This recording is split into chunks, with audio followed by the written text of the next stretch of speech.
La ilaha illallah. Assalamualaikum warahmatullahi wabarakatuh.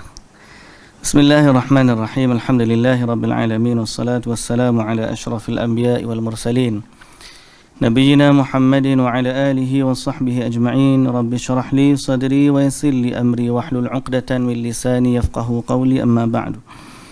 Bismillahirrahmanirrahim. Alhamdulillah, syukur pada Allah Subhanahu wa taala, selawat serta salam atas nabi kita Muhammad sallallahu alaihi wasallam, juga atas ahli keluarga baginda, para sahabatnya dan para pengikutnya yang setia sehinggalah ke hari kiamat. Alhamdulillah. Pada pagi ini insya-Allah kita akan sambung bacaan kita pada kitab Talbis Iblis. Maka siapa yang ada kitab, saya gia bolehlah ikut sama-sama bacaan ini.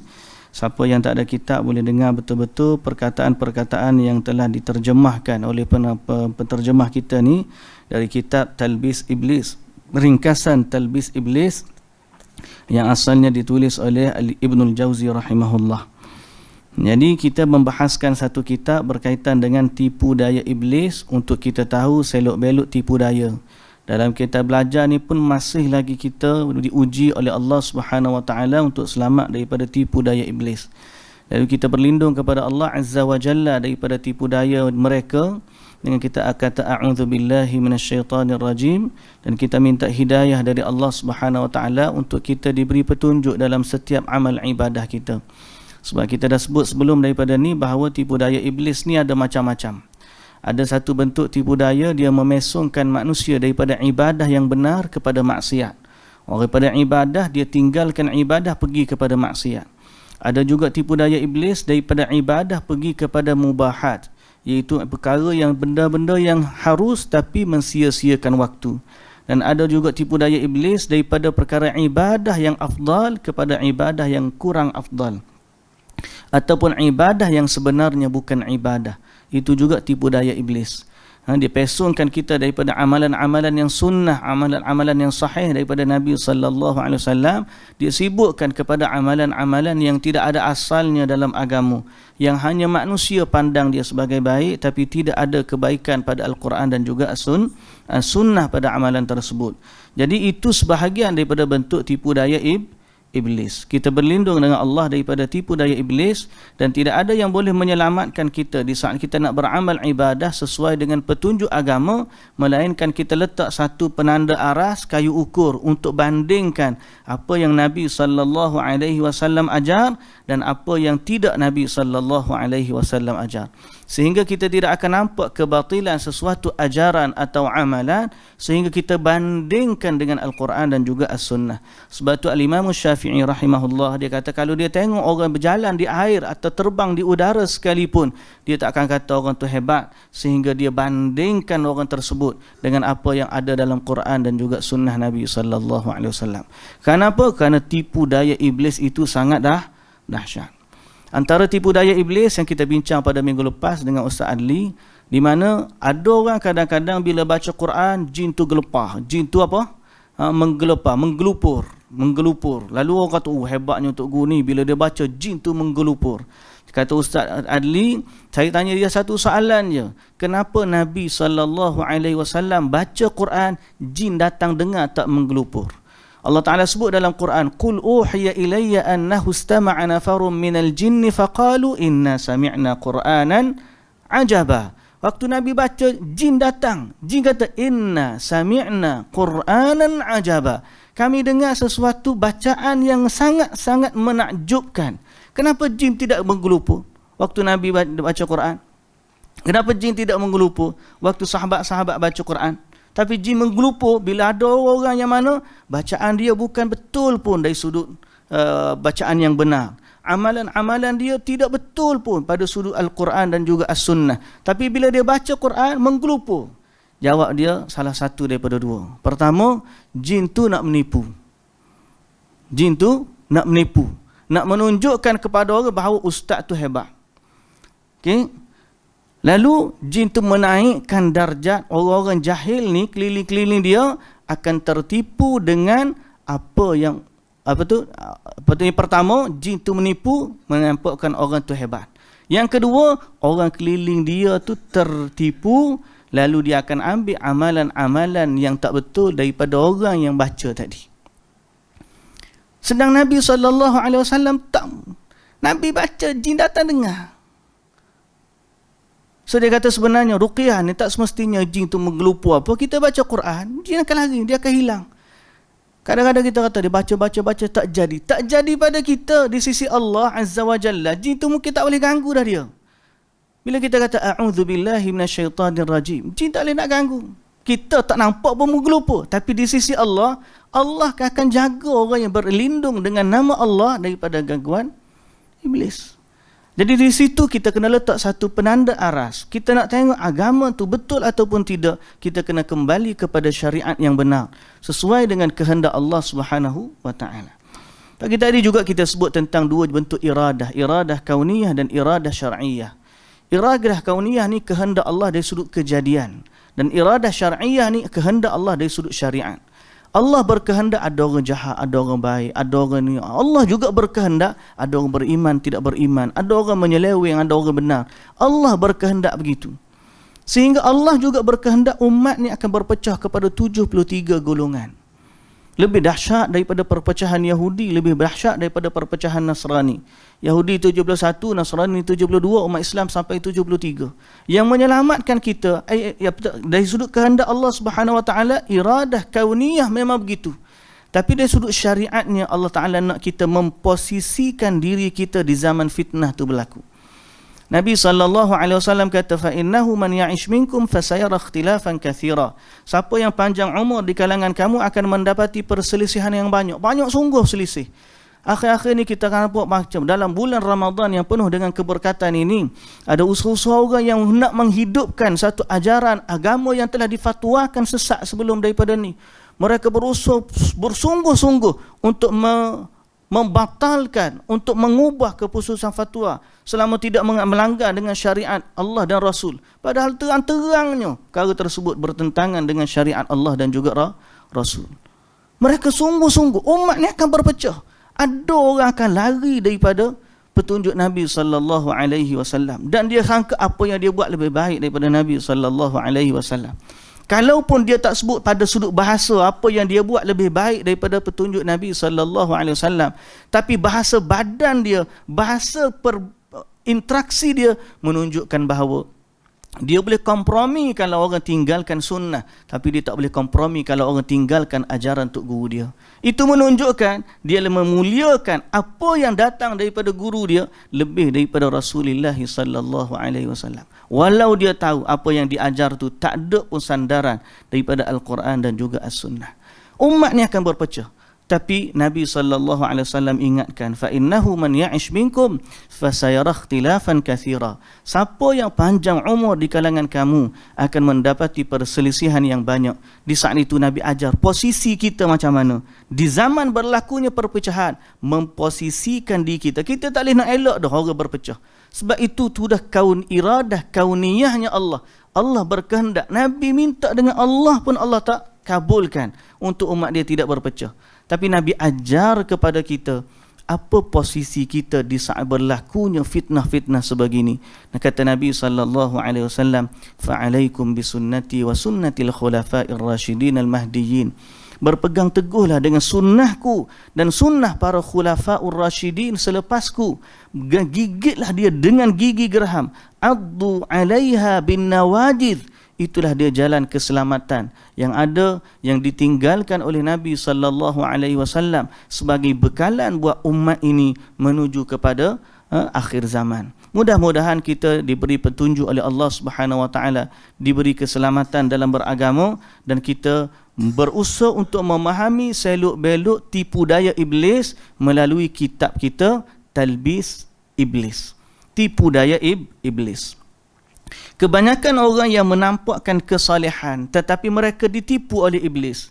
Kebanyakan mereka adalah orang-orang yang bersifat batiniyah. Orang-orang yang kata ilmu dia ni ilmu isi, ilmu batin. Kita hak belajar ni ilmu kulit, padahal dia tak tahu isi hak Nabi SAW ajar ada je. Cuma dia pergi cari isi-isi hak lain. Maka jumpalah dia, isinya lain, kulitnya lain. Isinya sayang kepada Rasulullah, tapi kulitnya sayang kepada Rasulullah, tapi isinya beramal dengan apa yang menyelisihi ajaran Rasulullah. Yang sebetulnya kalau kulit kita sayang kepada Rasulullah sallallahu alaihi wasallam, isi kita juga adalah beramal dengan apa yang Rasulullah sallallahu alaihi wasallam ajarkan. Itu baru betul. Tapi sebaliknya begitulah. Syaitan berjaya menipu manusia untuk terpesong daripada petunjuk Al-Quran dan juga As-Sunnah. Walaupun sebahagiannya berkehendak, mungkin cita-cita niat dia baik, tetapi pada sudut amalan dia terpesong. Jadi hari ini kita akan baca perbuatan mungkar yang diriwayatkan oleh orang-orang sufi. Bukan semua sufi, tapi sufi-sufi yang menyimpang ni, inilah yang disebutkan. Okey? Baik. Penulis berkata, pada uraian sebelumnya dijelaskan tentang banyak perbuatan sufi, dan semua itu merupakan perbuatan yang mungkar. Meski sudah disebutkan, di sini kami akan menyebutkan kembali pokok-pokok perbuatan mereka yang mungkar dan juga aneh. Abu Ja'far Al-Quraiti menuturkan, satu malam aku mengalami junub sehingga harus mandi. Udara malam itu terasa dingin. Oleh kerana itu aku mendapati jiwaku ini begitu lamban dan lalai untuk segera melakukannya. Jiwaku kemudian berbisik, andai kamu tidak mandi terlebih dahulu sehingga subuh tiba, air itu menjadi hangat bagimu. Ini pilihanmu, atau kau harus masuk ke tempat pemandian sekarang juga.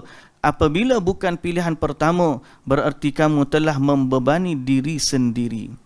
Okay? Aku berkata, aneh sekali. Aku boleh bermuamalah dengan Allah sepanjang hidup ini, kerana itu aku wajib melakukan sesuatu untuknya. Namun kini jiwaku tidak bersegera melakukannya. Maka aku mendapati diri ini diam, lamban dan menunda-nundanya. Maka aku harus bersumpah bahawa aku tidak akan mandi kecuali di sungai. Aku bersumpah aku tidak akan mandi kecuali dengan memakai pakaian tampalan ini. Dan aku bersumpah bahawa aku tidak akan mengeringkan pakaian ini di bawah sinar matahari. Demikianlah seperti yang sufi itu katakan. Jadi pada satu hari dia junub. Bila dia junub, dia lambat mandi. Lalu dia hukum diri dia, kenapa aku ni lambat nak mandi? Sebab takut sejuk di tengah malam. Tunggu waktu subuh biar air tu panas sikit baru nak mandi.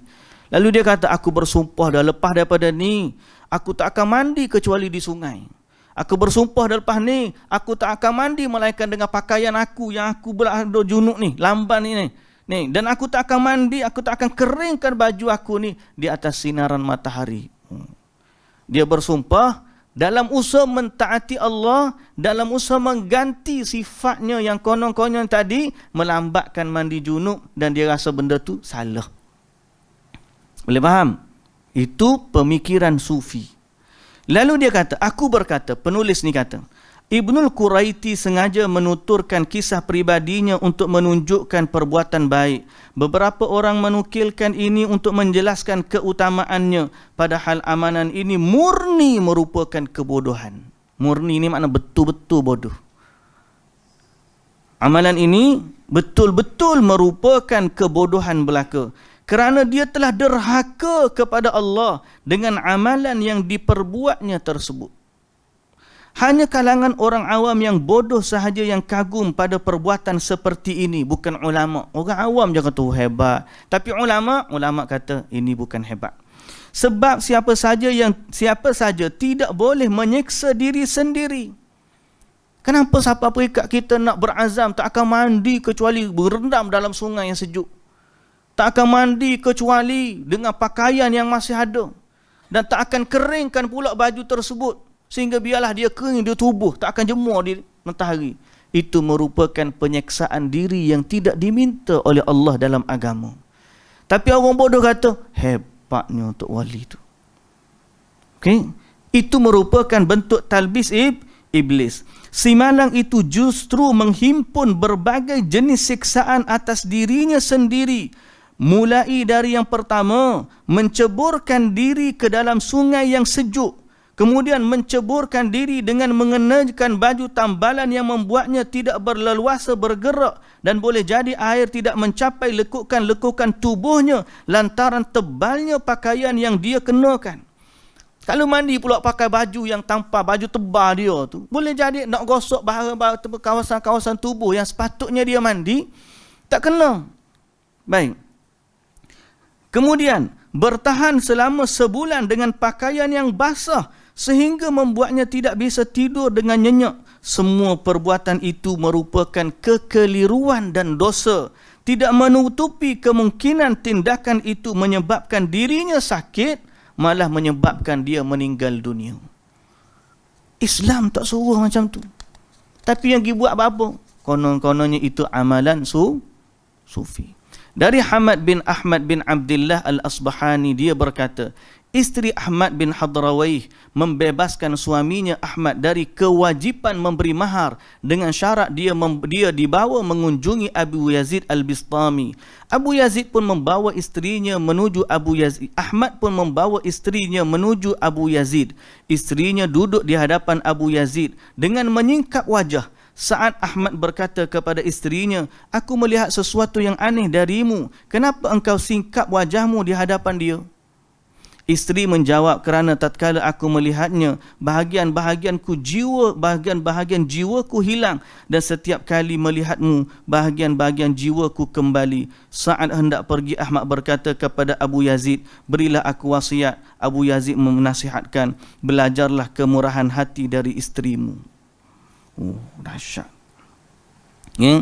Siapa isteri dia ni jalan tutup muka, biasa tutup muka, tapi bila jumpa dengan Tok Guru, buka muka dia. Bila tok laki dia tanya, suami dia tanya, kenapa kamu buka wajah depan Tok Guru? Dia kata, aku tengok wajah Tok Guru, aku dapati ada diriku. Bila aku tengok wajahmu wahai suami, aku tak tahu di mana diriku. La ilaha illallah. Macam mana dia memuliakan Tok Guru dia ni lebih daripada suaminya. Sedang seorang isteri, suamilah yang lebih utama. Ketaatan dia kepada suamilah yang lebih utama.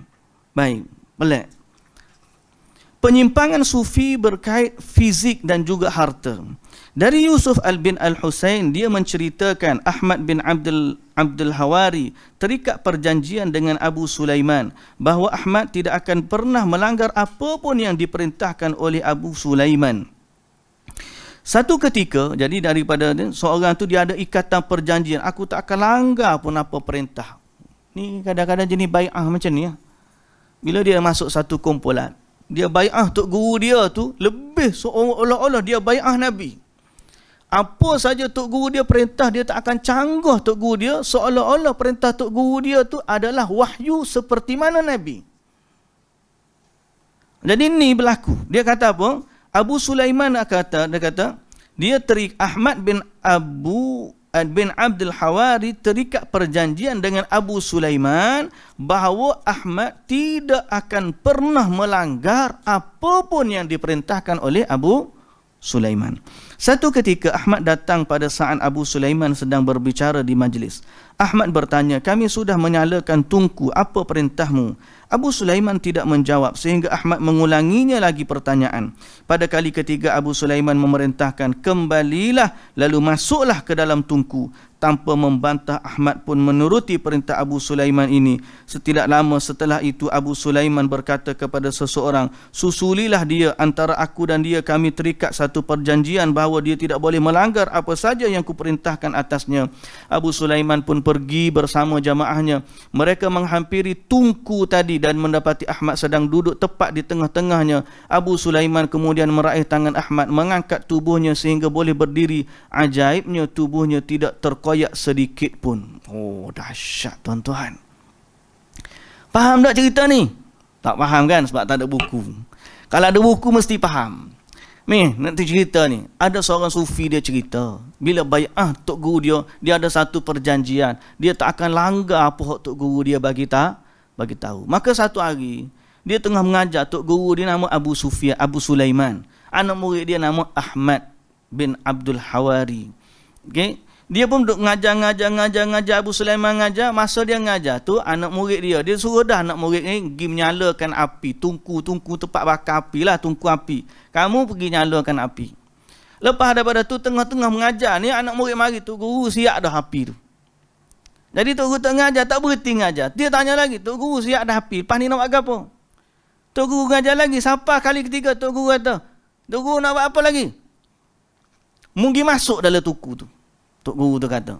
Tok Guru kata, kamu pergi masuk dalam tungku api. Kamu pergi masuk dalam tungku api. Hati belakang muslimat sini. Masuk dalam tungku api. Lepas tu sudah mengajar, Tok Guru tu kata, aku bimbel kat Ahmad tadi. Pasal apa? Dia dengan aku ni ada satu perjanjian. Dia tak boleh langgar apa yang aku perintahkan. Mestilah ni dia duduk dalam tungku api tu. Mari kita pergi. Mengau dia pun pergi dengan jemaah dia. Maka tengok-tengok sungguh Ahmad tu duduk tengah-tengah tungku api. Kemudian Tok Guru tu angkat Ahmad tu dalam keadaan Ahmad tu tak kena apa pun daripada api tu. Hebat tuan-tuan, hebat. Nah, hebat tak? Hebat. Kita pun hebat. Kata di penulis kita, kisah tersebut tidak sahih. Cerita nipu sedap. Baik, Ustaz, ilmu Allah tu luas. Andai kata sahih macam mana? Betul berlaku lagu tu. Bahawa Tok Guru ni suruh anak murid masuk dalam tungku, anak murid dia duduk sungguh dan tak terbakar. Andai kata cerita ni sahih, Ustaz nak kata apa? Tuan-tuan, andai kata sahih sekalipun perbuatan tersebut salah. Kenapa? Kerana terdapat dalam hadis yang sahih diriwayatkan oleh Ali radhiyallahu anhu. Dia menceritakan seorang sahabat. Satu hari Rasulullah sallallahu alaihi wasallam mengirimkan pasukan melantik seorang sahabat jadi pemimpin. Kemudian setelah mereka pergi, seorang pemimpin itu tak puas hati dengan ahli pasukan dia. Lalu dia kata, bukankah Rasulullah sallallahu alaihi wasallam dah lantik aku jadi pemimpin? Dan Rasulullah sallallahu alaihi wasallam perintahkan aku supaya kamu ni ikut aku. Sahabat kata, betul. Jadi mereka kata, ketua ni nak marah sangat, mau ambil kayu api bakar. Kupu-kupu kayu api bakar. Ni zaman sahabat ni. Lepas pada tu, lepas bakar, kemudian pemimpin kata nak marah ke anak buah dia. Dia kata, sekarang ni aku perintahkan kamu harus masuk terjun dalam api ni. Sahabat radhiyallahu anhu tengok, nak masuk. Dia kata, kami taat Rasulullah sallallahu alaihi wasallam sebab takut masuk dalam api neraka. Tiba-tiba kamu perintahkan kami masuk dalam api. Dia kata, aku tak akan masuk. Jangan kamu masuk dalam api ni sehingga kita balik tanya Nabi sallallahu alaihi wasallam. Kalau Nabi suruh kamu masuk masa tu, baru kita masuk. Sahabat ni jawab. Maka orang lain pun tak jadi masuk. Padahal ketua dia suruh masuk dah. Tapi dia tahan tak nak masuk. Dia kata sebab apa? Sebab kita ikut Nabi nak lari daripada api. Tok Guru suruh masuk, pemimpin suruh masuk dalam api. Dia cerdik, dia kata apa? Kita jangan masuk dulu, kita balik tanya Nabi. Kalau saat kita jumpa Nabi, Nabi suruh masuk dalam api, baru kita masuk dalam api. Lalu mereka pun balik. Dalam keadaan tak puas hati dengan pemimpin dia ni, balik jumpa Nabi sallallahu alaihi wasallam.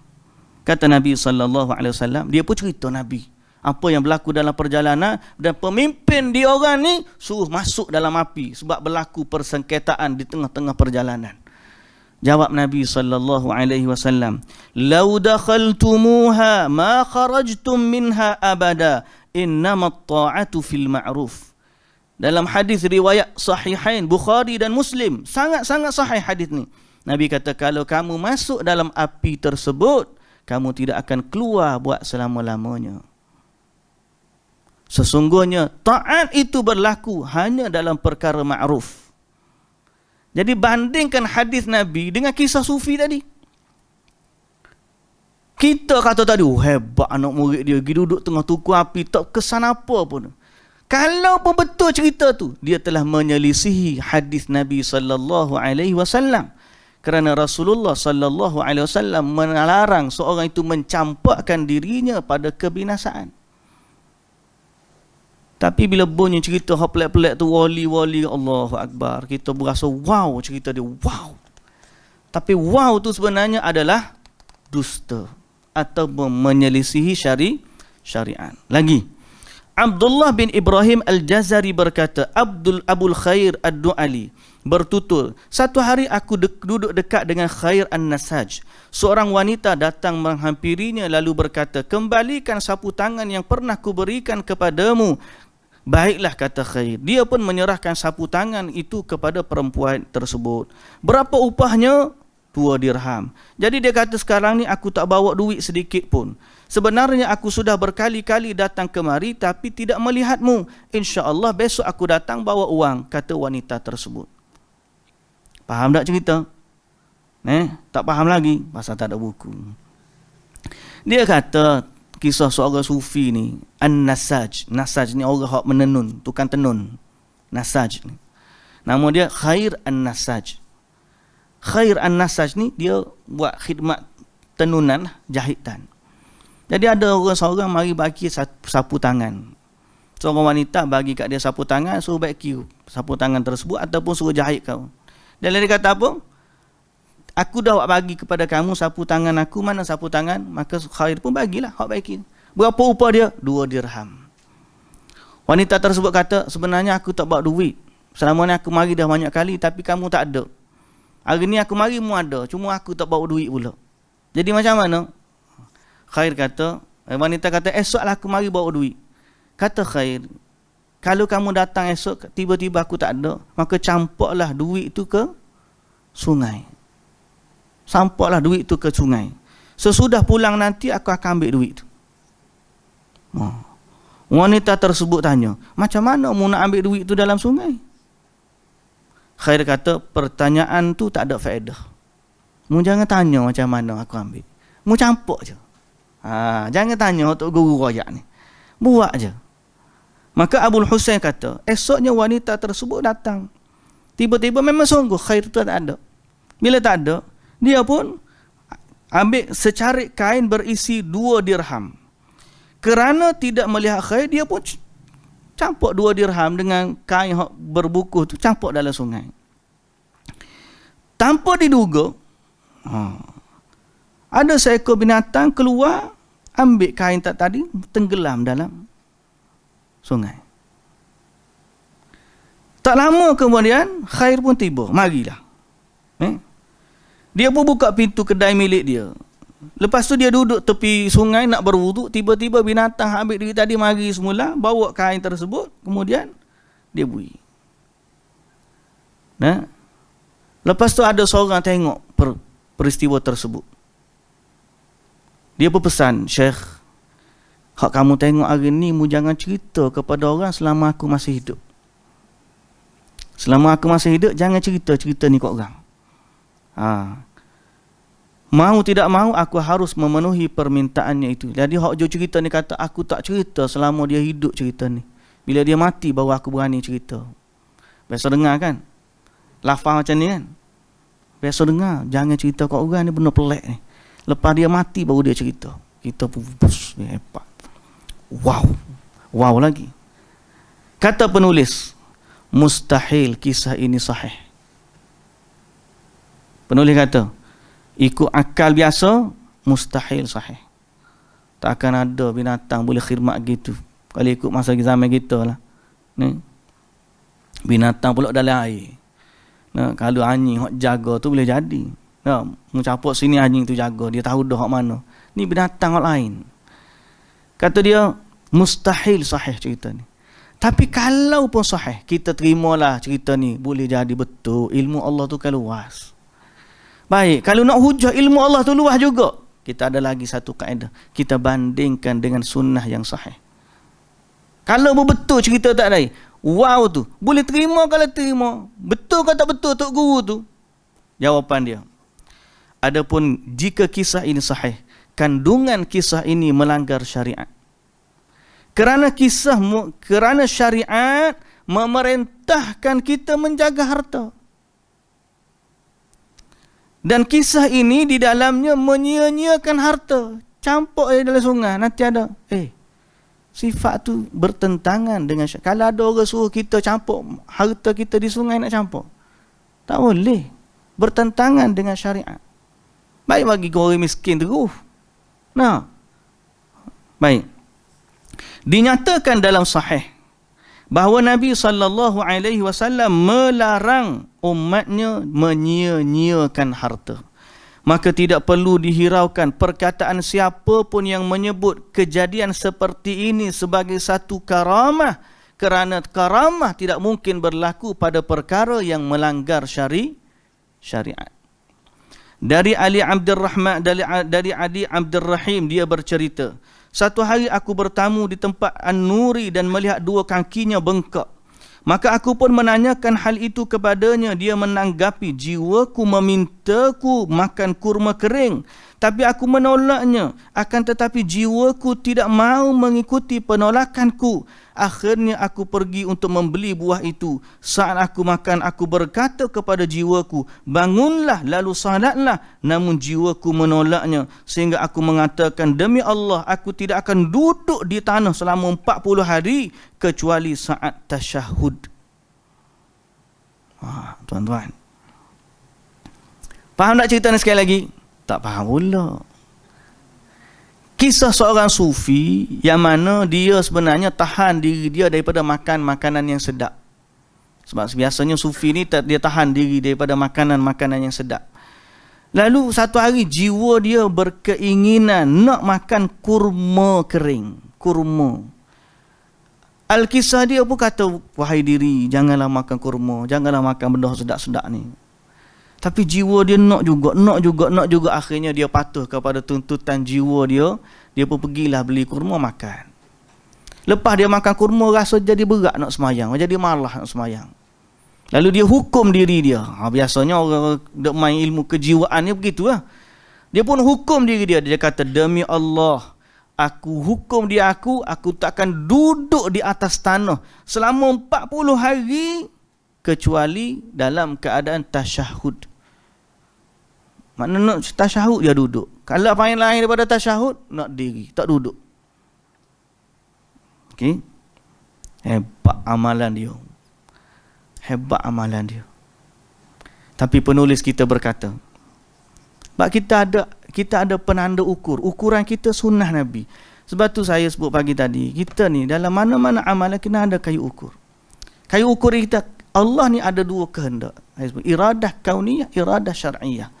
Allah berkehendak dari sudut kejadian tak sama dengan kehendak Allah dari sudut syariat. Dari sudut kejadian Allah bagi orang ni kaya, dari sudut kehendak Allah bagi orang ni miskin. Tapi belum tentu orang kaya tu lebih baik dari sudut syariat berbanding orang miskin. Pasal apa? Ukuran syariat ialah pada apa yang Allah perintahkan. Jadi kita ni kena tengok diri kita pada apa yang Allah perintahkan. Itu kayu ukur kita. Bukan pada apa yang kita rasa benda tu baik. Jadi sebab tu amalan sufi ni, walaupun kita ada faktor wow ada di situ, sebab biasanya mereka guna benda-benda ni nak talbis manusia. Dia guna cerita-cerita karamah nak menjustifikasikan amalan mereka yang tak benar. Ada orang kadang-kadang dia gunakan, dia tak baca hadis Nabi. Kalau orang yang betul dia kata, ini amalan Rasulullah sallallahu alaihi wasallam. Rasulullah ajar baca macam ni. Rasulullah ajar salat macam ni. Rasulullah ajar baca pula hadis riwayat Muslim, hadis riwayat Bukhari. Itu cara menunjukkan contoh Nabi yang sebenar.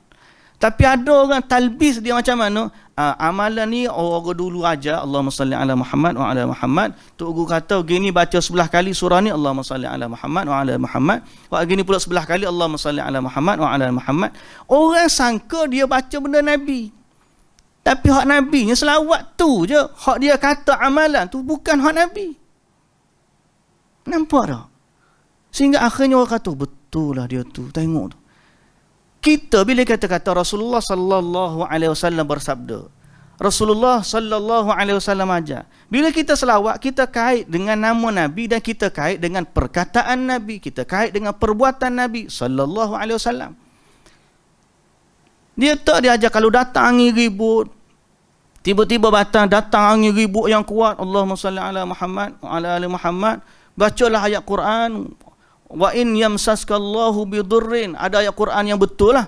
Allahumma salli ala Muhammad wa ala Muhammad wa in yamsaskallahu bidurrin fala kashifa lahu illahu.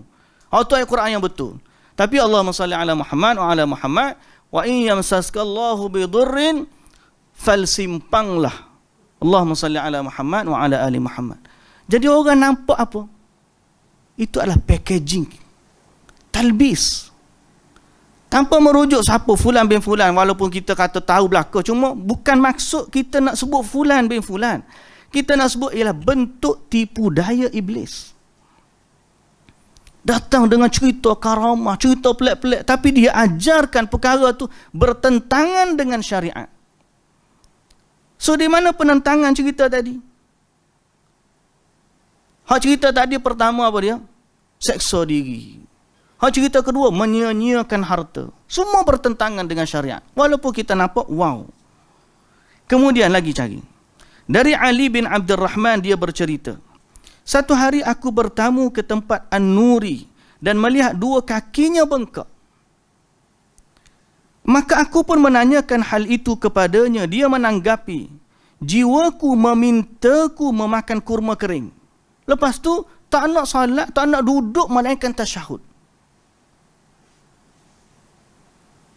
Kata di pengarang kita, orang bodoh yang mendengar kisah ini akan berkomentar, indahnya mujahadah ini. Orang jahil dengar, indahnya mujahadah dia. Dia tak nak duduk melainkan dalam keadaan tasyahud. Dia tidak tahu perbuatan itu tidak dibolehkan. Dan dia tidak tahu bahawa selain membebankan diri dengan sesuatu yang tidak diizinkan, dia juga mencegah diri dari melakukan kesenangan. Kan ada seorang tu dia bernazar nak berdiri tengah panah, Nabi kata. Dia puasa, dia nak pergi tengah panah. Nabi kata puasa, sambung. Pergi tengah panah, masuk dia berhenti. Duduk. Nabi larang menyeksa diri. Tiba-tiba dia menyeksa diri di atas nama kesufian. Sesungguhnya perbuatan itu menyalahi syariat. Baik. Abu Hamid Al-Ghazali dalam kitabnya Al-Ihya mengatakan ada seorang syekh yang amat malas melakukan solat malam. Pada fasa-fasa awal keinginannya menjalani kehidupan sufi. Oleh kerana itulah dia memaksa dirinya berdiri sepanjang malam dengan kepala di bawah dan kaki di atas. Lagi dahsyat. Dia seksa diri dia sebab dia tak bangun solat malam, dia hands up. Handstand diri. Itu dilakukan supaya jiwanya mahu mengerjakan solat malam secara sukarela tanpa ada rasa terpaksa. Dia hukum diri dia. Tapi dia hukum diri dia tu dengan perkara yang tidak disyariatkan. Kalau betul nak hukum diri, tak apa. Terlepas solat malam. Tak boleh, hari ni aku nak ganti solat duha 12 rakaat sebab terlepas semalam. Tak apa. Sebab itu disyariatkan. Nabi pun kata siapa yang terlepas solat malam, maka gantilah bacaan dia waktu-waktu duha. Itu pengikut sabdaan Nabi, perintah. Ni terlepas solat malam, pergi berdiri handstand. Apa hal? Tapi golongan sufi dia tengok ilmu Allah tu luas, ustaz jangan dia takwil. Masalahnya bertentangan dengan sunnah yang sebenar.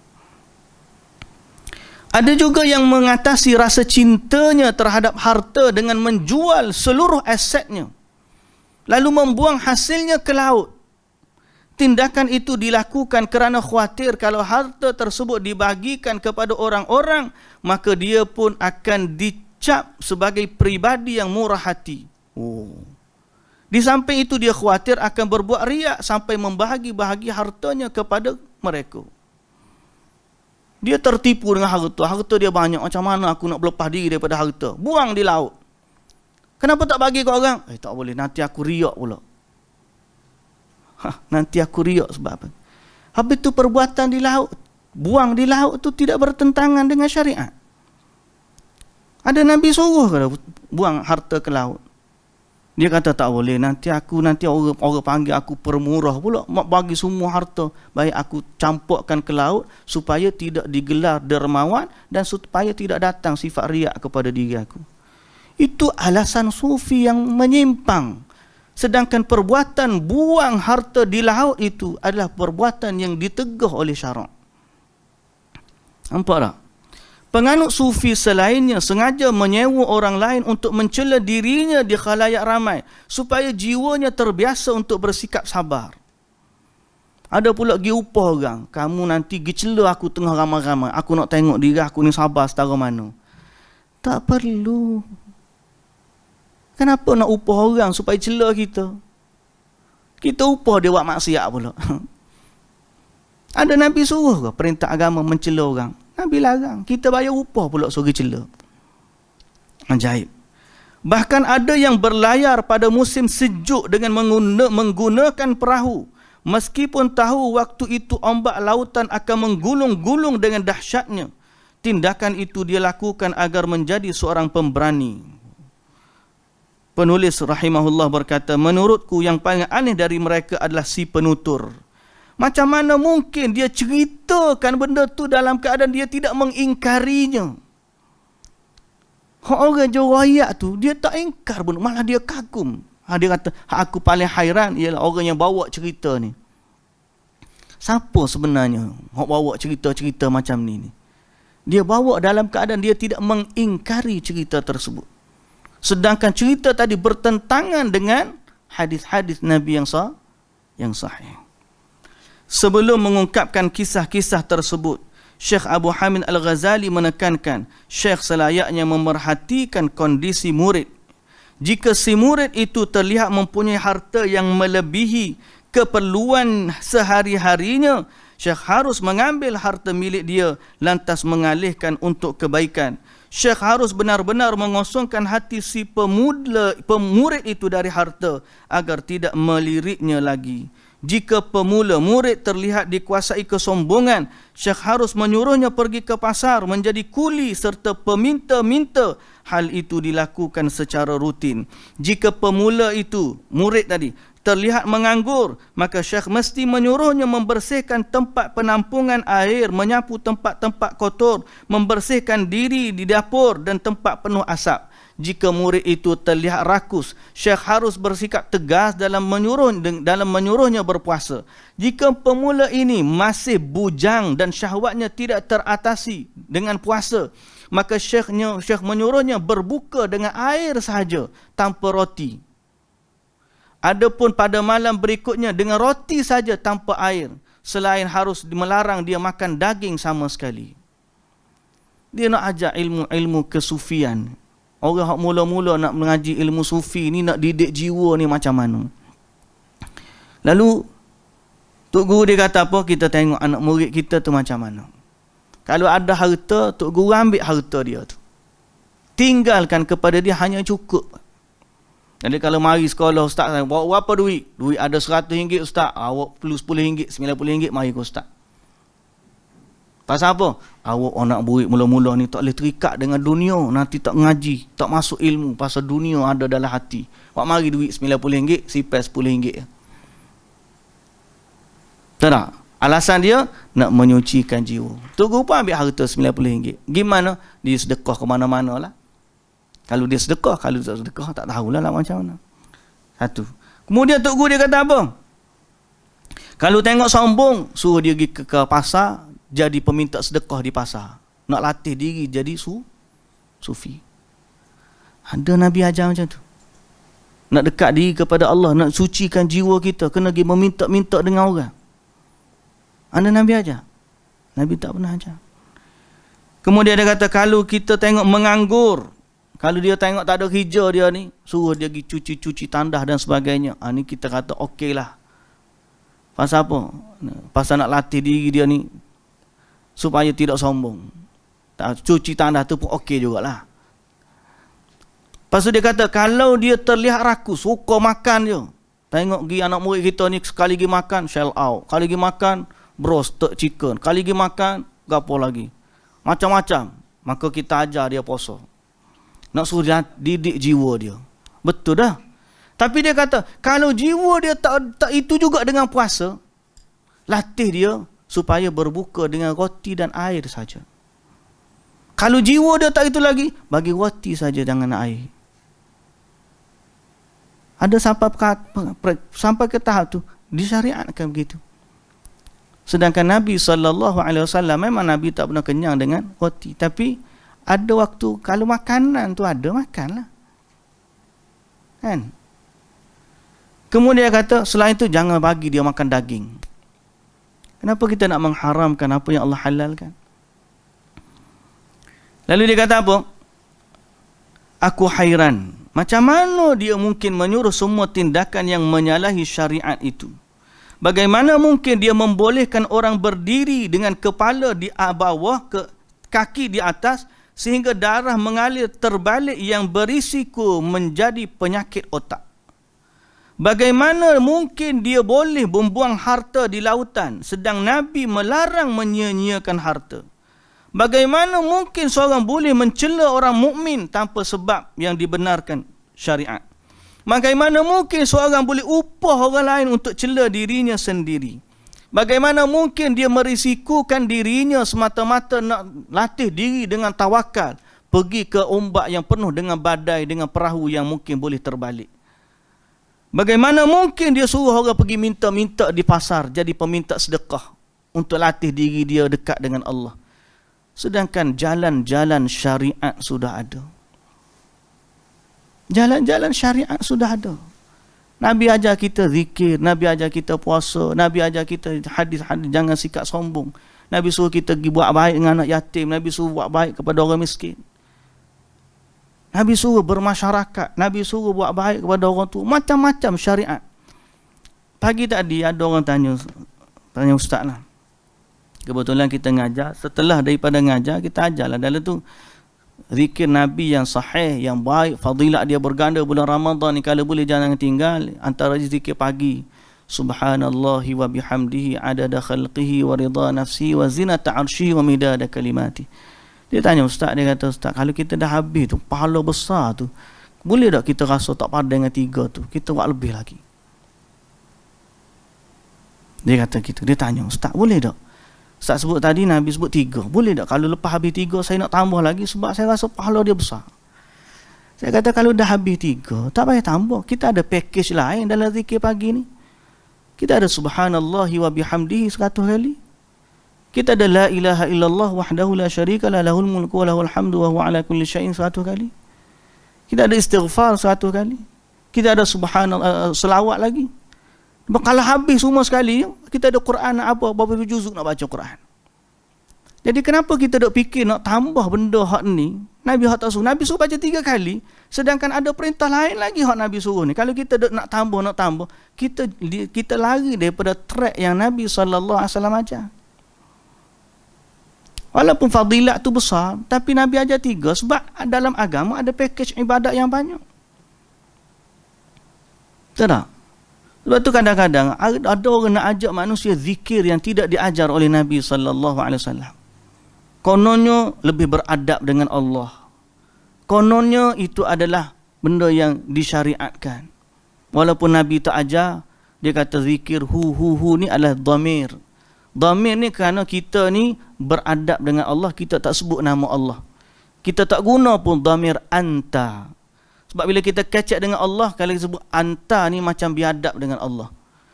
La ilaha illallah. Habis itu Nabi Yunus dalam perut ikan Nun, la ilaha illa anta subhanaka inni kuntu minadh zalimin.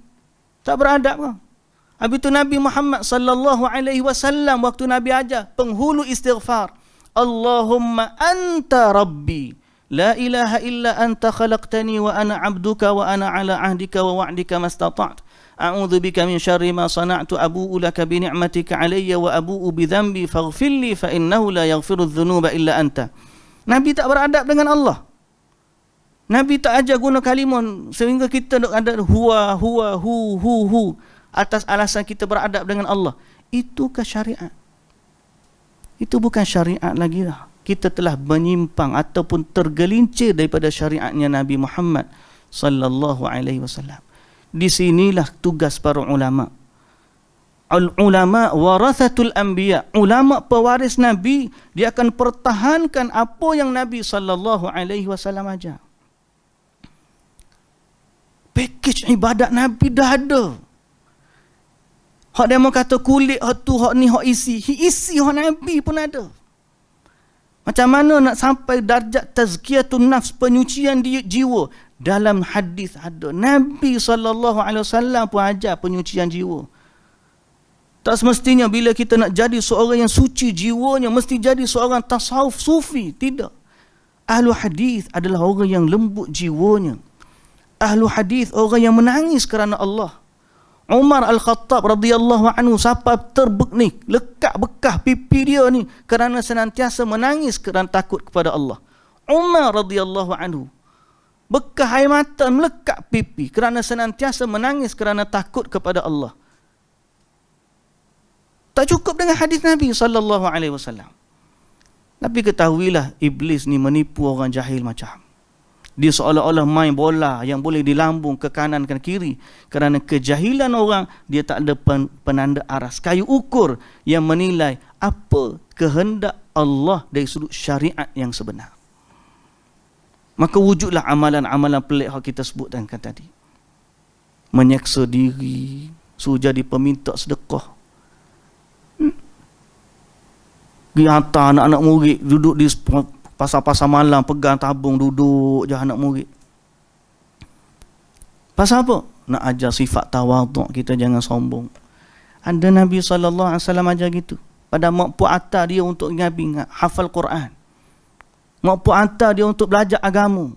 Di mana kedudukan dia? Duduk pasar-pasar malam, duduk pegang tabung, minta derma. Itu ajaran Rasulullah. Itu bukan ajaran Rasulullah sallallahu alaihi wasallam.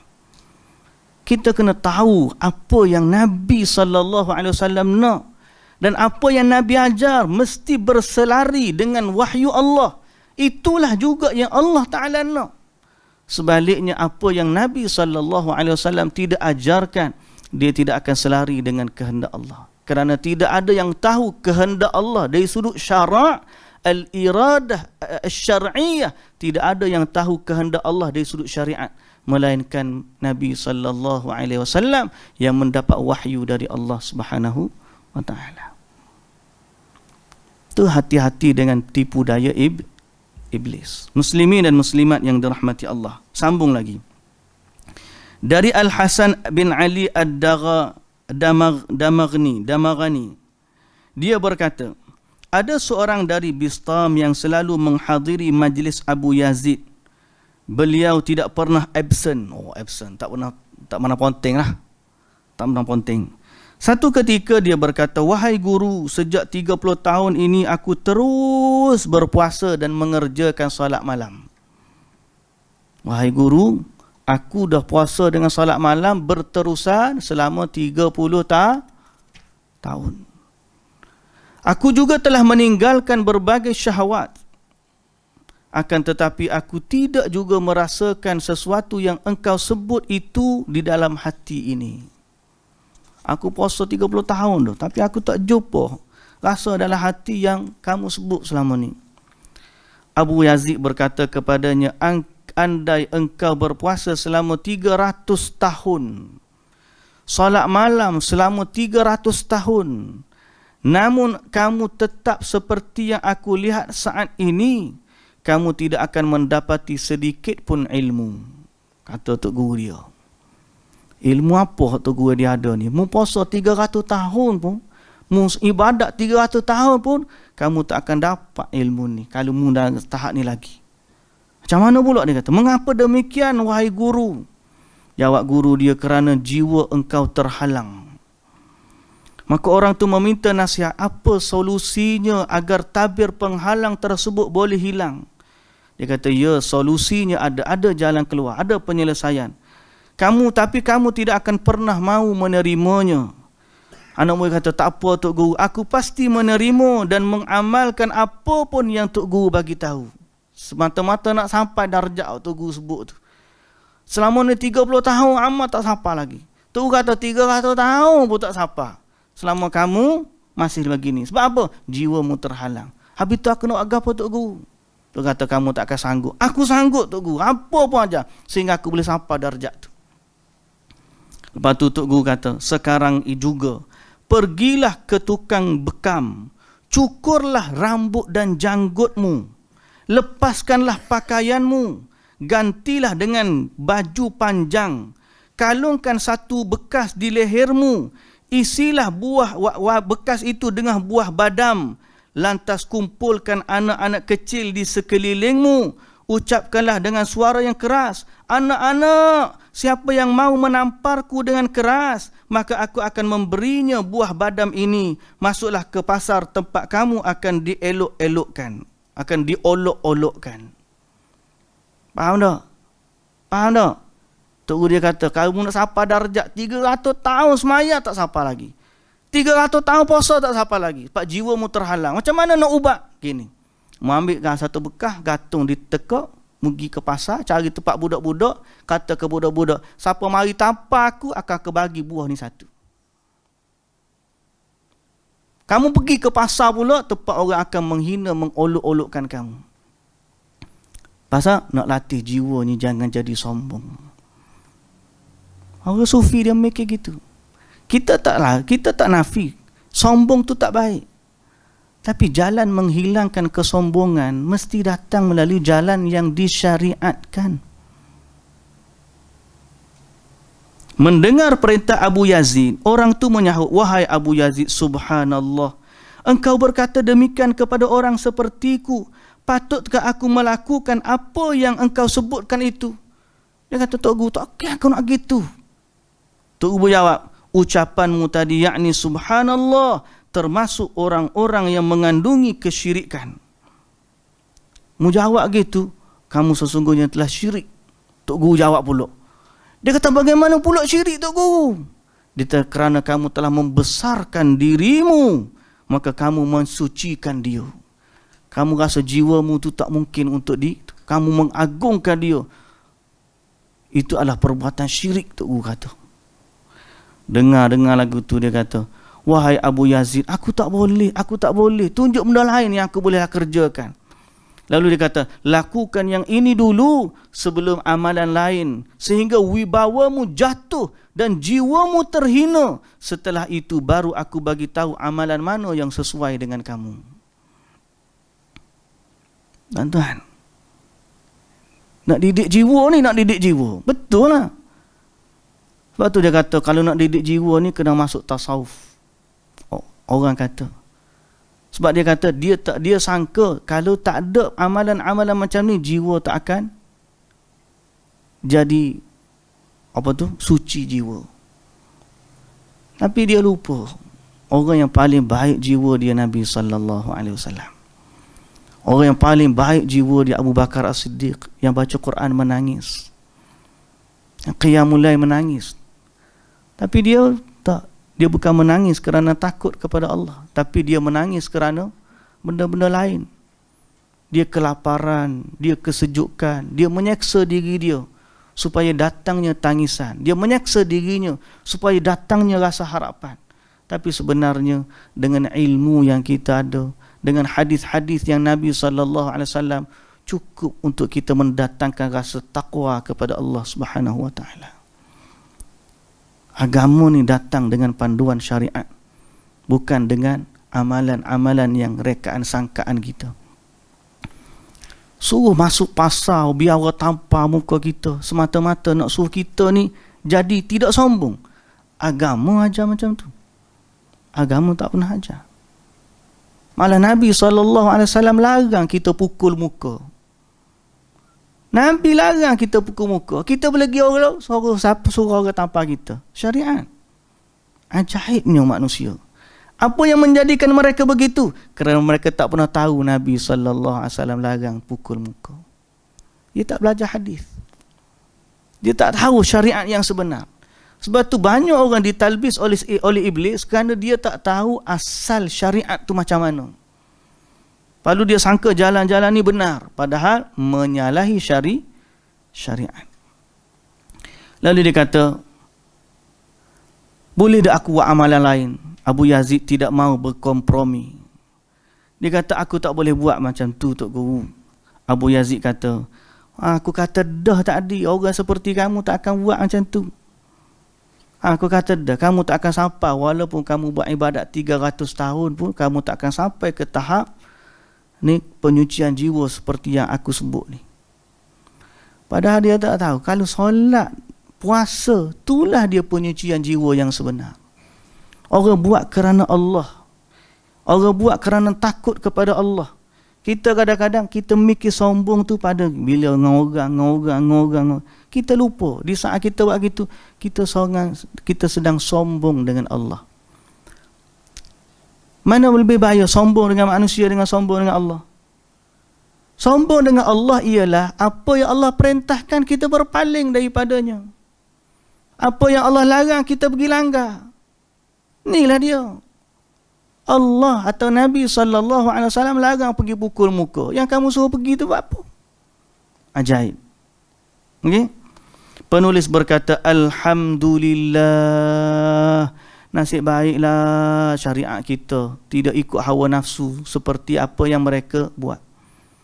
Kerana syariat kita ada panduan dan amalan yang disebut Tok Guru tadi sebenarnya dilarang. Kata Nabi SAW, laisa lil mu'mini an yudhilla nafsahu. Tidak patut bagi seorang mukmin menghinakan dirinya sendiri. Tak patut. Nabi SAW kata, tidak patut bagi seorang mukmin menghinakan dirinya sendiri. Dan seorang mukmin apabila dia tengok mukmin lain dihina, dia akan bantu mukmin tersebut agar tidak dihina. Al-mu'min akhul mu'min, Nabi kata. Al-muslim akhul muslim, la yadhlimuhu wa la yakhdhuluhu. Seorang mukmin, saudara mukmin yang lain, dia tidak menzaliminya dan tidak menghinakan dia. Malah dia akan bantu orang mukmin yang lain saat dia dihina, dia akan bantu pertahankan saudaranya mukmin. Bukan malah dia pergi suruh kamu hinakan dirimu di pasar-pasar. Itu bukan ajaran Nabi SAW. Satu hari Hudzaifah radhiyallahu anhu tertinggal salat Jumaat. Satu hari Hudzaifah pernah tertinggal salat Jumaat. Dia melihat orang-orang sudah kembali dari masjid. Lalu dia bersegera bersembunyi. Ini dilakukan supaya orang tidak memandang dirinya sebelah mata. Ini terkait dengan kisah dalam konteks ibadat salat. Jika demikian, maka mungkinkah syariat menuntut seorang agar menghapuskan wibawa dirinya? Malu tertinggal ibadat. Memang, tapi ibadat tak suruh kita hinakan diri. Justru syariat berusaha mempertahankan wibawa itu. Seandainya si bodoh tadi memerintahkan anak kecil untuk menamparnya dengan keras, maka ini bererti dia mematuhi perintah yang buruk menurut syariat Islam. Maka marilah kita memohon perlindungan kepada Allah dari logik akal yang tidak sempurna seperti itu, yang mana ia menuntut sufi yang mula-mula belajar supaya melakukan sesuatu yang tidak diredai oleh syariat, sehingga membuat orang lari menghindarinya.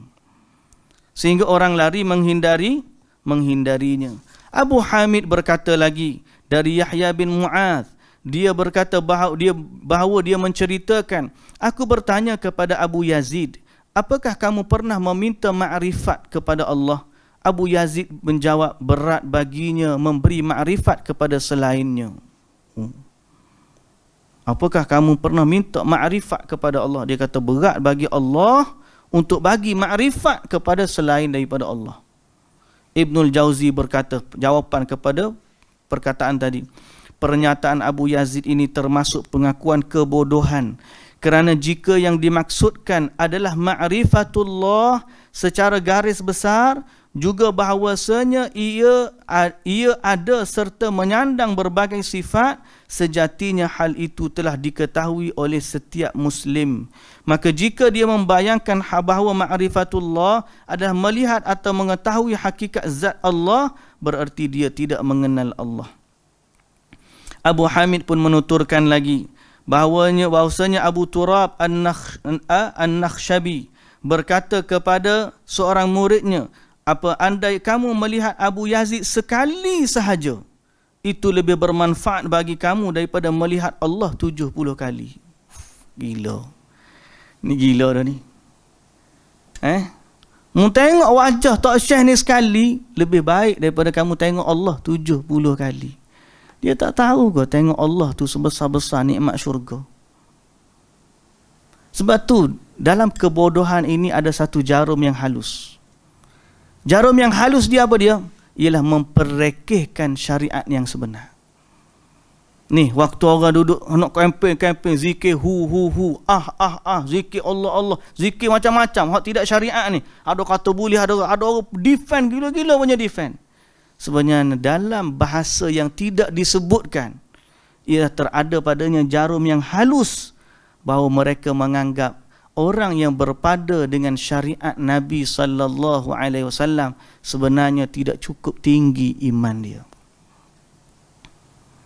Dia mau ambil sunnah tu biasa lagu, bahasa yang biasa. Kulit baru tu. Kita ni isi nak tinggi lagi. Maknanya apa? Dia memandang orang yang berpada dengan syariat Nabi tu kedudukannya rendah dan remeh.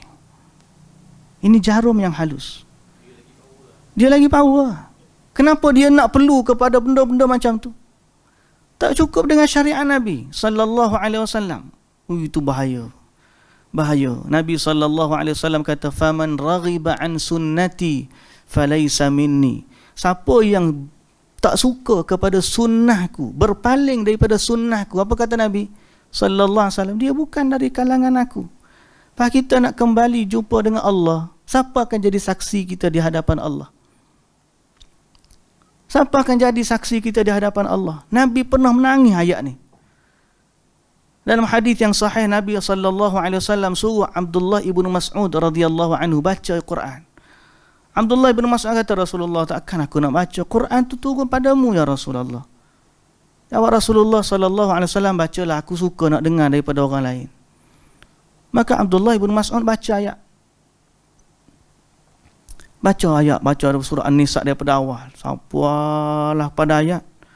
فَكَيْفَ إِذَا جِئْنَا مِنْ كُلِّ أُمَّةٍ بِشَهِيدٍ وَجِئْنَا بِكَ عَلَى هَؤُلَاءِ شَهِيدًا. Nabi kata, hasbuk, cukup. Abdullah ibn Mas'ud pun angkat kepala. Dia baca tadi, tunduk, dia angkat kepala, dia tengok air mata Nabi mengalir. Menangis Nabi. Ayat tu maksud apa? فَكَيْفَ إِذَا جِئْنَا مِنْ كُلِّ أُمَّةٍ بِشَهِيدٍ. Bagaimana kiranya saat kami bawakan setiap umat ada saksi mereka. Saksi itu siapa? Nabi-nabi mereka. Nabi akan mempersaksikan kepada Allah, ya Allah, umat aku ni dia ikut aku. وَجِئْنَا بِكَ عَلَى هَؤُلَاءِ شَهِيدًا. Dan besar lagi, Allah Ta'ala kata, kami datangkan engkau wahai Muhammad sebagai saksi kepada sekalian umat. Maknanya kita hari akhirat, bila bangkit hari akhirat, kita kembali kepada Allah, yang akan mempersaksikan kita di hadapan Allah adalah Nabi kita Muhammad sallallahu alaihi wasallam. Apa yang Nabi akan persaksikan? Bahawa kita taat dan patuh kepada apa yang diwahyukan Allah kepada Nabi. Kerana Nabi tugasnya menyampaikan wahyu. Dan tugas umat adalah mentaati Allah berdasarkan wahyu.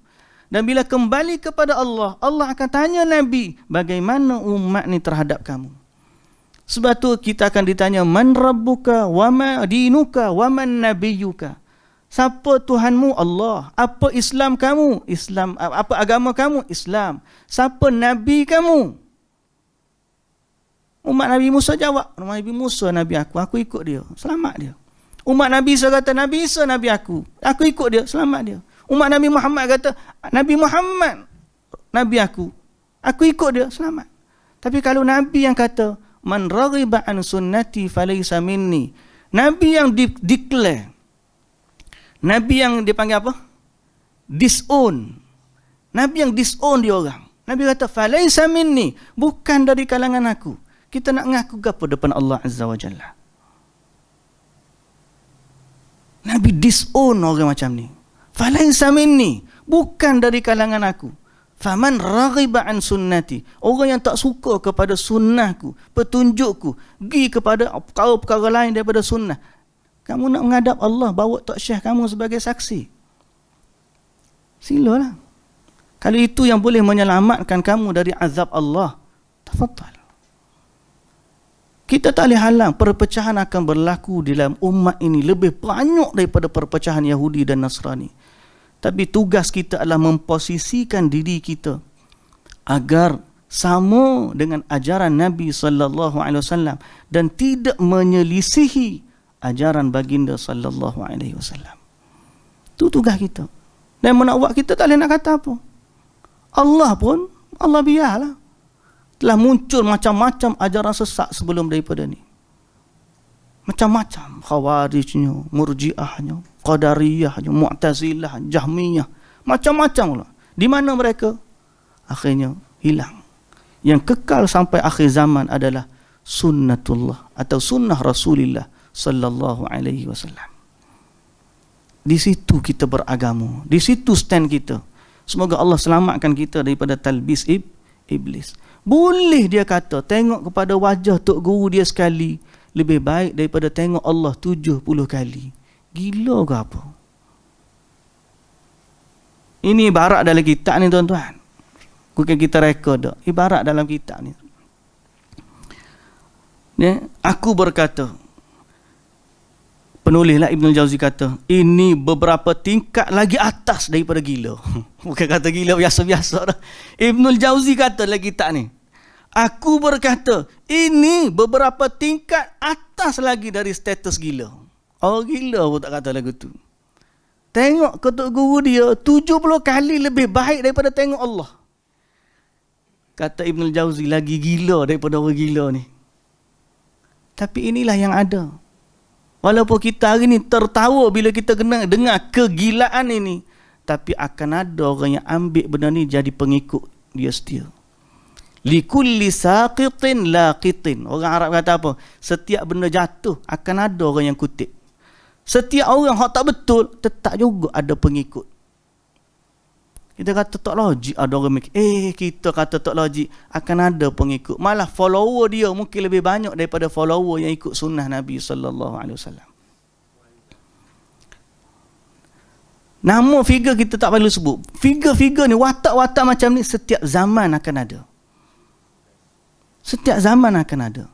Sebab tu kita kata yang menyelamatkan kita Nabi SAW pesan dengan lisannya yang mulia, alaikum bisunnati wa sunnatil khulafa'ir rasyidin al-mahdiyyin.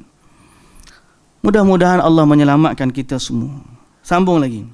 Sikit lagi, ada 2 muka surat. Abu Hamid lagi menukilkan ucapan Ibnul Quraini, aku pernah singgah di satu tempat dan di tempat itu aku dikenal sebagai orang saleh. Julukan ini tertanam di dalam hatiku sehingga dia mengusik ketenteraman batinku. Satu hari aku masuk ke tempat permandian dan aku melihat sehelai pakaian mewah. Kerana tertarik, aku pun mengambil pakaian itu dan memakainya. Lantas menutupi dari pandangan orang dengan pakaian tambalan milikku. Setelah rapi aku keluar dari tempat pemandian ini. Namun baru beberapa langkah berjalan, orang-orang sudah menyusuliku. Mereka melepas pakaian tambalanku dan mengambil pakaian mewah itu. Mereka menampariku. Sejak saat itu aku dikenali sebagai pencuri di pemandian. Akhirnya jiwaku tenang setelah mendapat julukan itu. Hai, cerita pelik. Dia pergi satu tempat. Di tempat tu orang kenal dia orang soleh. Jadi dia kata, aku takut mari perasaan riak dia orang kata aku orang soleh. Aku panggil ustaz belaka sini, bahasa kita kan. Kita klik kapung orang panggil ustaz belaka, macam mana tak nak bagi janji sombong. Lalu dia pun masuk tempat orang mandi, tempat mandi awam. Ada pakaian yang mahal, dia pun curi pakaian yang mahal tu, pakai, kemudian dia pakai pula baju dia. Sampai keluar, berapa je, orang pun mari kejar ambil. Oi, orang pun ambil, buka baju dia, ambil pakaian yang mahal tadi, orang pun panggil, pencuri, pencuri. Dia kata, aku pun tenang lepas orang panggil pencuri. Orang panggil orang soleh, aku tak nak. Orang nak suruh orang panggil aku pencuri, baru aku rasa tenang, tak sombong. Ni pelik. Bukan pelik gila. Ni, atas lagi. Lalu dia kata apa? Abu Hamid menjelaskan, seperti itulah yang para sufi melakukan untuk menempa diri mereka dari penyakit hati. Konon-kononnya untuk menyelamatkan diri dari penyakit hati. Sehingga Allah melepaskan mereka dari sikap atau orientasi terhadap orang lain serta dari sikap berorientasi terhadap diri sendiri. Kadang arbabul ahwal pemilik kondisi-kondisi unik. Orang-orang wali-wali lah kita panggil. Memang menempa diri mereka dengan cara-cara yang tidak ada fatwanya dari orang faqih. Dia kata memang gitu. Kita kalau nak ikut orang fiqh lah. Kita lain. Dia katalah ni. Kita lain. Orang sufi ni lain. Kita tidak mendekatkan diri kepada Allah ataupun kita tak membersihkan hati dengan fatwa-fatwa orang faqih. Sebersih apapun mereka lihat kesalihan hati, tetap saja mereka berusaha membenahi kelalaiannya. Misalnya apa yang dilakukan oleh Ibnul Quraiti di tempat mandi tadi. Ibnul Jauzi berkata, Maha suci zat yang mengeluarkan Abu Hamid dari lingkaran fiqh. Abu Hamid ni orang masyhur dari fiqh, orang alim. Tapi dalam bab kesufian dia ni minat kepada perkara tersebut. Kata Ibnul Jauzi, bukan saya kata ni. Maha suci Allah yang telah mengeluarkan dia daripada lingkungan kefaqihan kepada lingkungan itu dikarenakan menyusun kitab Al-Ihya. Andai dia tidak mengutarakan dalam kitabnya kisah yang tidak halal disebarluaskan ini, namun fakta yang ada di sebaliknya, dia menuturkan kisah seperti itu, bahkan menganggapnya bagus. Dia juga menyebut para pelakunya dengan istilah yang tidak lazim, iaitu arbabul ahwal. Fikirkanlah keadaan siapa yang lebih buruk dari seorang yang melanggar syariat ini dan menilai adanya maslahat pada perkara yang jelas-jelas Allah haramkan. Bagaimana mungkin kita mencari kesalehan hati dengan melakukan kemaksiatan? Apakah di dalam syariat sudah tidak ada lagi sesuatu yang dapat menyucikan hati sehingga harus menggunakan sesuatu yang tidak halal? Tak ada dah ke jalan dalam syariat yang betul untuk menyucikan hati, sehingga terpaksa curi untuk menyucikan hati, terpaksa menampar tubuh untuk menyucikan hati. Orang-orang Syiah tu nak menzahirkan sayang mereka kepada Husain. Tak ada ke jalan lain. Sampai mereka kena pukul kepala dengan pisau, pukul beladan. Tak ada cara lain ke nak sayang kepada keluarga Rasulullah sallallahu alaihi wasallam? Ini adalah kegilaan. Sebab tu kadang-kadang bila kita tengok kepada tarekat-tarekat yang menyimpang ni, sufi-sufi yang menyimpang, kita tidak umumkan tapi kita sebut tarekat-tarekat yang menyimpang, mereka akan kembali kepada jalur dia, kembali kepada Syiah. Tengok asal-usul dia, mari daripada Syiah. Sebab mereka suka kepada bentuk-bentuk penyucian jiwa yang begitu. Pukul-pukul tubuh, menyeksa diri, ataupun pergi kepada sumber-sumber daripada ajaran selain daripada Islam. Ajaran Hindu. Kita tengok orang Hindu sampai jalan atas api. Dia puja api, dia pun jalan atas api. Mari orang Islam, hak sufi-sufi ni, nak latih ke tawakal, pergi jalan atas api. Siapa-siapa, boom, jatuh dalam api. Hak dalam video kita tengok tu. Pernah tengok tak? Hak jalan atas bara api tu, lepas tu jatuh tersungkur, muka atas bara api. Siapa terpaksa orang angkat balik, tak tahu jadi gapo apa pada tu.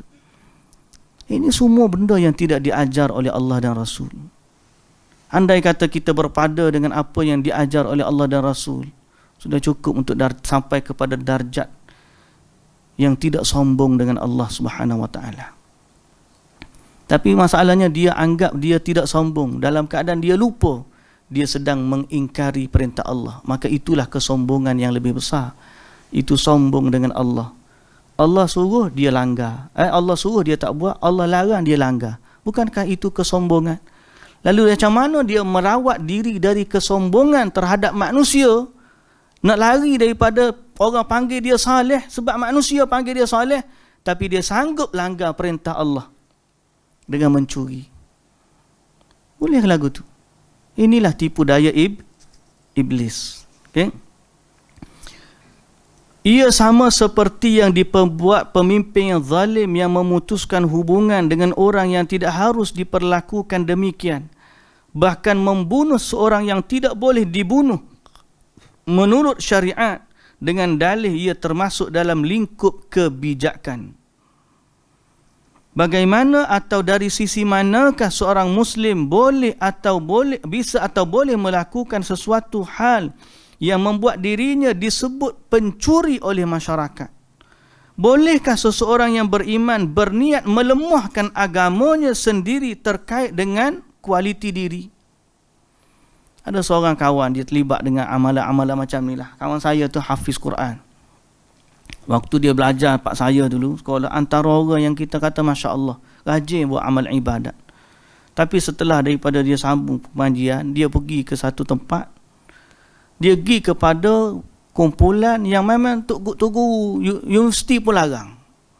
Dia ada hak syekh memang larang, jangan pergi ngaji situ. Tapi dia pergi kat situ sebab dia minat benda-benda pelik. Akhir sekali bila dia balik, kawan-kawan jumpa kawan-kawan dengar dah cerita dia pelik, pergi jumpa sungguh, dia balik kampung, pergi jumpa. Kawan ni hafiz, dia pun hafiz.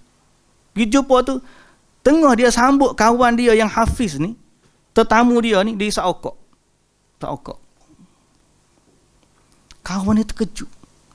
Budak ni baik waktu mengaji, hafiz Quran. Tu isap okok. Isap okok. Kawan ni tanya, apa mu isap okok tu? Dia kata, tak boleh aku.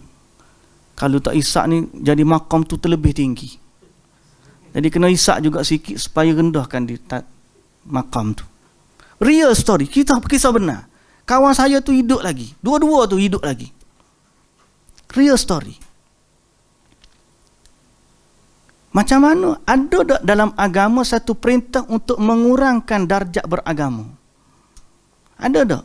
Dalam agama mu sampai satu level ni tak boleh naik, kamu kena buat maksiat sikit supaya level mu tak terlebih tinggi. Ada tak perintah agama? Masalah sikit banyak tak ukuran. Maksudnya, ada tak perintah agama kamu kena juga buat maksiat? Kita tahu dah, kita lagu-lagu mana pun akan buat maksiat dah. Sebab kita kata Nabi SAW sebut, kullu bunu Adam khata'. Tapi sengaja buat maksiat untuk turun darjat, itu benda lain. Betul. Baik, sambung sikit lagi. Nak habis dah. Bolehkah seorang yang beriman berniat melemahkan agamanya sendiri yang terkait dengan kualiti diri? Bolehkah manusia seorang mukmin menghapuskan kemuliaan itu di mata para saksi Allah di muka bumi? Kita ni memang suka kalau ada orang boleh saksikan kita di hadapan Allah. Ya Allah, dia dulu orang baik. Betul tak? Bukankah orang panggil berita orang mukmin tu zalika busyra ajilun mukmin? Pujian orang mukmin terhadap mukmin yang lain adalah persaksian bahawa Allah Azza wa Jalla memberikan kebaikan kepadanya. Kita pun lepas daripada mati, kita tengok orang mati, lepas orang tu mati dipersaksikan dengan apa? Baik ke buruk? Siapa tu imam kena tanya, apa kamu kata atas mayat ini? Baik. Apa kamu kata mayat ini? Baik. Dalam hati aku tak bayang gitu.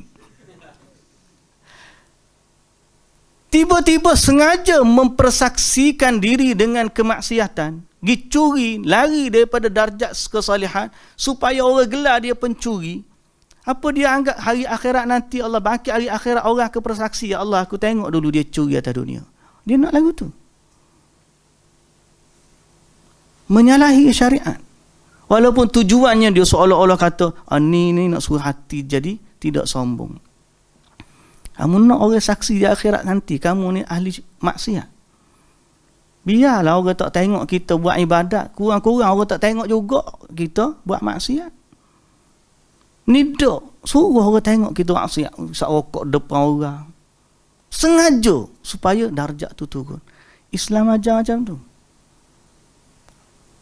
Ajaib. Ni. Jika seorang berdiri di tengah jalan bersama isterinya, lalu dia berbicara dan menyuruh si wanita agar dikatakan fasik oleh orang lain yang tidak tahu bahawa mereka sudah menikah, tentu saja dia dinilai telah derhaka kerana meniatkan tindakan seperti itu.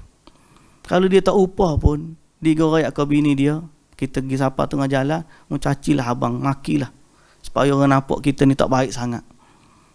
Nah, kadang-kadang bab gini tak payah suruh dia berlaku diri. Tapi kalau dia sengajakan tindakan tersebut, maka tindakan itu dikira kederhakaan. tetap juga isteri itu dinilai derhaka di sisi Allah. Kalau dia mencela suaminya, suami kata, awak cela saya tengah orang ramai, tetap juga perkara tersebut derhaka, kerana Allah melarang perbuatan itu. Di samping itu, bagaimana mungkin kita dibolehkan menggunakan harta untuk sesuatu hal yang tidak diizinkan oleh dirinya Allah? Tidakkah mereka tahu bahawa di dalam nas, yakni riwayat mazhab Imam Ahmad dan Imam Asy-Syafi'i, ditegaskan sesiapa yang mencuri pakaian di tempat pemandian umum, tangannya harus dipotong. Kalau sudut hukum, kalau ambil baju selai, sudah kena potong tangan. Macam mana dia sanggup mikir gitu? Kita pelik. Siapakah pemilik kondisi unik arbabul ahwal yang dimaksudkan? Ada setengah dia panggil rijalul ghaib. Lah ni famous istilah rijalul ghaib. Rijalul ghaib ni orang-orang soleh yang masih hidup. Pada dia memiliki keadaan-keadaan ni. Soalan dia, siapa mereka? Kita tak tahu.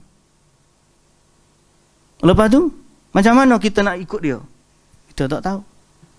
Kita jumpa baru ni, kita sembang juga, ada orang-orang yang dia kata dia nampak figure-figure yang orang lain tak nampak, yang datang dengan rupa orang baik, orang soleh. Tapi setelah dia belajar tauhid yang benar, dia kenal sunnah yang betul, bayangan tersebut hilang. Dia kata dulu memang kita boleh nampak ustaz, kita boleh scan orang, kita boleh apa, kita tengok orang, kita tahu. Malah kalau dia kumpul ramai-ramai ni, dia kata ustaz, orang sama-sama kita boleh cerita gapo berlaku peristiwa masa kecil yang orang lain tak tahu. Sehingga kita kata, hebatnya dia ni. Betul. Pasal apa? Sebab ada ghaib, benda-benda ghaib bagi tahu. Tapi dia kata, setelah kita belajar tauhid yang sebenar, maka benda tu hilang. Kata betul lah sebenarnya benda-benda tu adalah gangguan daripada iblis. Yang mana apabila orang betul akidah dia dengan apa yang Allah Ta'ala kehendaki, maka syaitan tak boleh ganggu dia. Itu lebih afdal daripada kita duk histeria bila dibacakan ayat-ayat Quran, kerana Allah lindungi kita daripada gangguan syaitan. Sekali-kali tidak seperti itu. Okay? Rijalul ghaib tu, demi Allah kita memiliki syariat yang andai sahaja Abu Bakar As-Siddiq menyimpang daripada syariat ini, kita tidak akan menerimanya. Boleh faham tak? Kata penulis ni sebagai conclusion, kerana kita memiliki syariat yang andai Abu Bakar As-Siddiq menyalahinya atau menyimpanginya, kita akan ambil syariat, kita akan tolak amalan Abu Bakar As-Siddiq. Tu kalau Abu Bakar. Kalau orang lain luar daripada, bawah lagi daripada Abu Bakar, lebih aula kita tinggal kerana kita sayang kepada syariat kita lebih utama. Sungguh aku lebih heran sebab terhadap seorang faqih yang dicabut kefaqihannya kerana terjerat dengan jerat tasawuf, melebihi rasa heranku terhadap si pencuri pakaian tadi. Lalu dia kata ada lagi hak pelik, ialah orang-orang yang belajar agama, yang memiliki title-title ilmu, yang memegang jawatan-jawatan di pusat pengajian tinggi, yang ada akses kepada library dan kitab-kitab para ulama. Yang lebih heran lagi, mereka yang terjebak dengan perkara ni. Ini conclusion pengarang kita kata. Sungguh aku lebih hairan terhadap seorang faqih yang dicabut kefaqihannya kerana jerat tasawuf. Hilang kefaqihan agama kerana tasawuf. Itu lebih aku hairan daripada seorang yang ahli ibadat yang pergi tersalah mencuri tadi. Itulah jerat yang kita paling takut apabila kita memandang sesuatu yang di luar syariat lebih baik daripada ajaran atau syariat ajaran Nabi sallallahu alaihi wasallam. Muslimin dan muslimat yang dirahmati Allah, sebagaimana saya sebut tadi, kita di zaman fitnah dan tugas utama kita adalah memposisikan diri kita sesuai dengan petunjuk yang diwahyukan oleh Allah kepada Rasulullah sallallahu alaihi wasallam. Berpegang teguhlah dengan sunnah, banggalah dengan sunnah, perjuangkan sunnah Nabi sallallahu alaihi wasallam dan berjihadlah ataupun berusahalah berdakwahlah untuk kita sebarkan sunnah, selamatkan masyarakat agar mereka tidak menyimpang daripada jalan Allah dan Rasul. Kita ingat perkataan siapa dia? Abu Bakar ke siapa? Ayang kusuddin wa ana hayyun. Apakah agama itu kurang sedang aku masih hidup? Makna selama kita hidup, kita akan pertahan agama sebagaimana diajar oleh Nabi sallallahu alaihi wasallam. Ayang kusuddin wa ana hayyun. Apakah agama akan diperkotak-katikkan selama nyawa kita masih ada? Allah Azza wa Jalla akan tanya kita, apa yang kita lakukan terhadap agama ni. Maka berjuanglah untuk mempertahankan syariat Islam yang asal sebagaimana yang diajar oleh Nabi kita Muhammad sallallahu alaihi wasallam dalam kemampuan yang kita ada. Lakukanlah, mudah-mudahan Allah Subhanahu wa taala mengampuni dan merahmati kita semua. Wallahu taala alam. Sekadar itulah yang dapat kita kongsi pada pagi ini. Subhanakallahumma wa bihamdika asyhadu an la ilaha illa anta astaghfiruka wa atubu ilaik. Aqulu qawli hadza wa astaghfirullahal azim li wa lakum. Wassalamu alaikum warahmatullahi wabarakatuh.